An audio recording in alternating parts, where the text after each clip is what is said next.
Imagine this.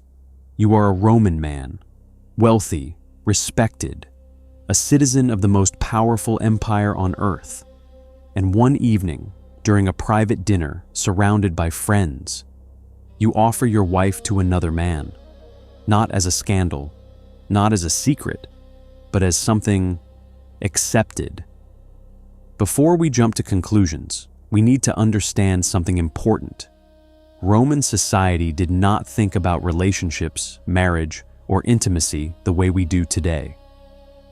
Let's start with something real, something documented. There is a well-known account involving Cato the Younger, one of Rome's most respected and morally strict figures. According to ancient sources, Cato agreed to lend his wife, Marcia, to another man, Hortensius, a close friend who wanted children but had no heir. This wasn't hidden. It wasn't shameful in their world.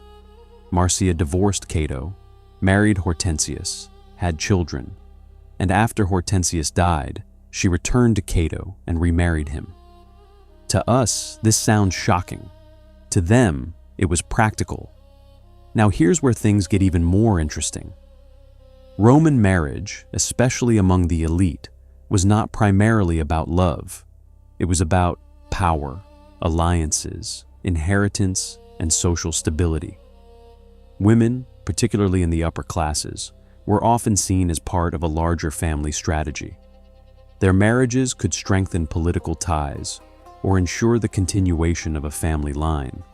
And in that context, what we might call wife sharing wasn't always about desire. It could be about legacy. But did Romans casually swap wives at parties?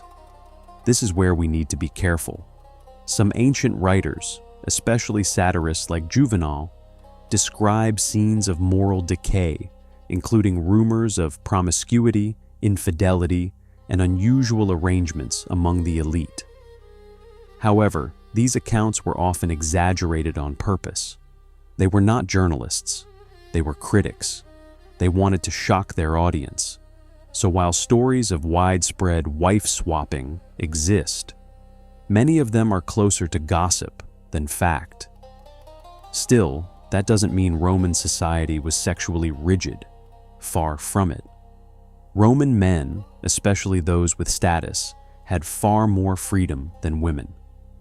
They could have relationships with slaves, concubines, or prostitutes without social consequences, as long as they maintained their dignity and status.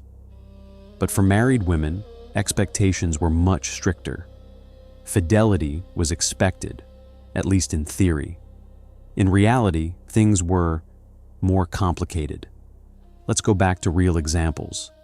Some elite Romans did form arrangements that today might seem unusual. There are references to consensual agreements between men, particularly among close friends, where a wife might be involved in a relationship for social or reproductive reasons. But these were rare, controlled, and usually tied to status and trust, not casual, not chaotic, and definitely not the norm for everyday Romans. It's also important to understand how Romans defined morality. For them, the key concept wasn't who you loved.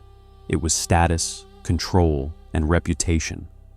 As long as a Roman man maintained his role, his authority, and his public image, many private behaviors were tolerated. But lose your dignity, and society would turn on you instantly. So what does all this mean?